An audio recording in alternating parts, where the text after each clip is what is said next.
Assalamualaikum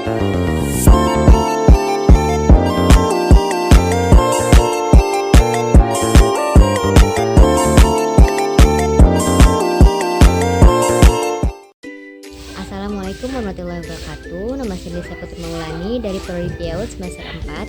Di sini saya akan mempresentasikan PPT dengan judul Pendidikan Akhlak untuk Anak Usia Dini.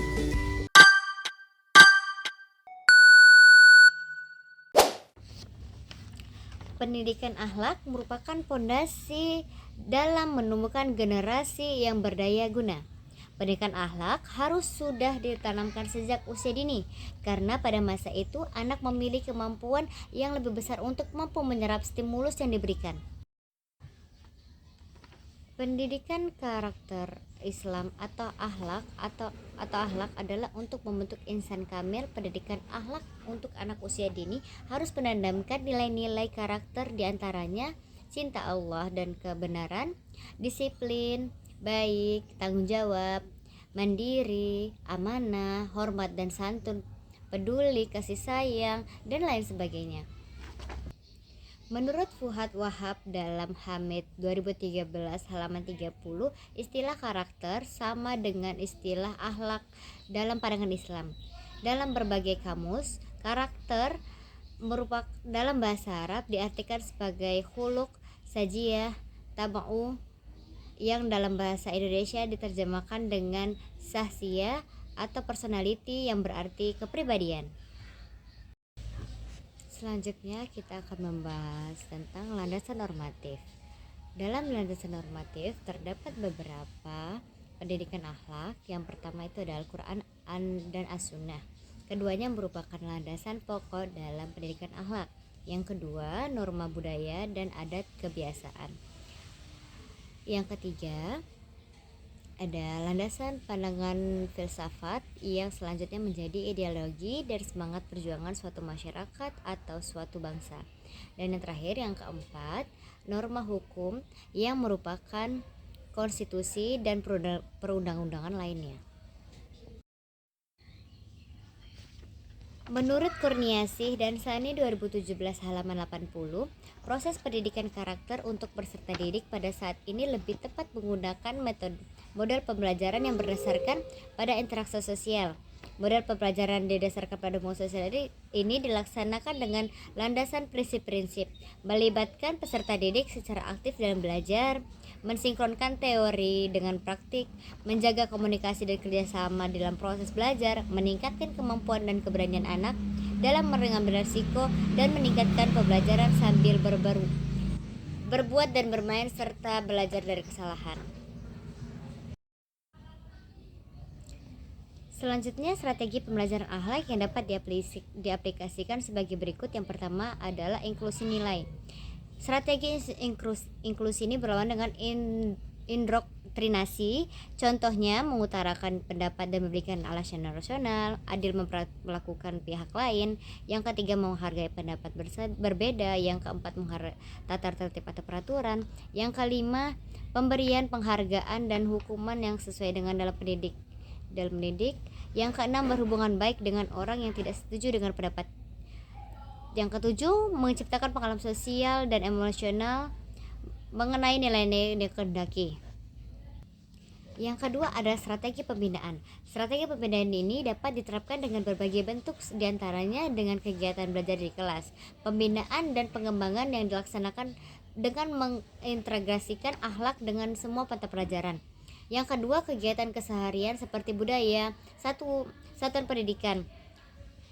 Sekolah berupaya memberdayakan dan memanfaatkan lingkungan sekolah, belajar untuk mengamalkan, memberikan perbaikan, menguatkan, menyempurnakan secara terus-menerus proses pendidikan akhlak di sekolah.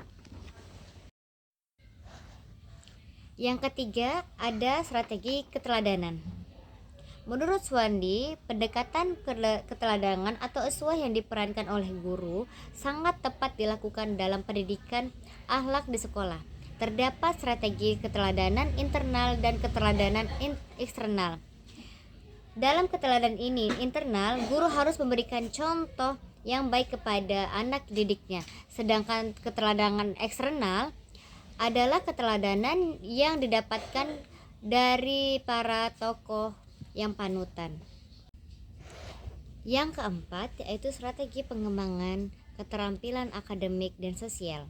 Ada beberapa keterampilan yang dibutuhkan untuk dapat mengamalkan nilai-nilai agama yang dianut sehingga berperilaku yang bersifat membina serta bermoral dalam masyarakat. Keterampilan tersebut adalah keterampilan untuk berpikir kritis dan keterampilan mengatasi masalah.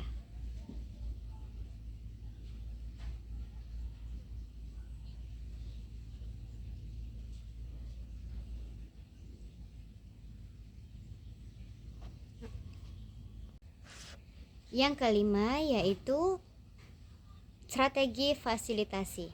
Bagian pokok dalam strategi fasilitasi adalah memberikan pengalaman kepada subjek didik. Dampak positif yang terdapat pada strategi ini adalah dapat meningkatkan hubungan pendidik dengan subjek didik, dapat memberikan pengalaman kepada subjek didik untuk menyusun pendapat, mengingat kembali materi yang disimak, dan menjelaskan kembali sesuatu yang masih diragukan oleh anak tersebut. Penerapan pendidikan akhlak untuk anak usia dini. Penanaman akhlak dapat dilakukan dengan cara uswah, pembiasaan, serta pengulangan dalam kehidupan sehari-hari. Suasana yang nyaman dan aman perlu dimunculkan dalam proses penanaman akhlak ini.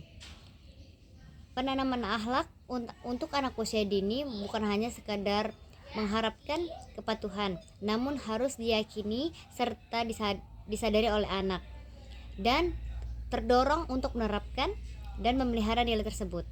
Penerapan pendidikan akhlak untuk anak usia dini bisa diterapkan melalui tahap-tahap sebagai berikut. Yang pertama, tahap pelaksanaan.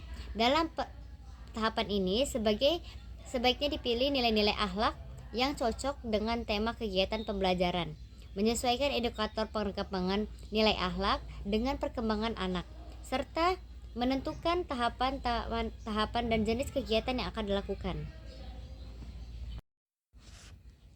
Yang kedua, tahap pelaksanaan. Nilai-nilai akhlak untuk anak usia dini dilaksanakan melalui pembiasaan dan kegiatan yang terprogram. Kegiatan yang terprogram itu antara lain pengalihan penilaian nilai akhlak pada diri anak. Yang kedua, membangun kesadaran anak untuk melaksanakan nilai akhlak. Yang ketiga, mengajak anak untuk menerapkan nilai-nilai akhlak bersama. Yang keempat, tercapainya tahap perkembangan anak. Yang ketiga, tahap penilaian, mencangkup tujuan, prinsip, cara penilaian, lingkup penilaian, instrumen penilaian, serta pengembangan indikator.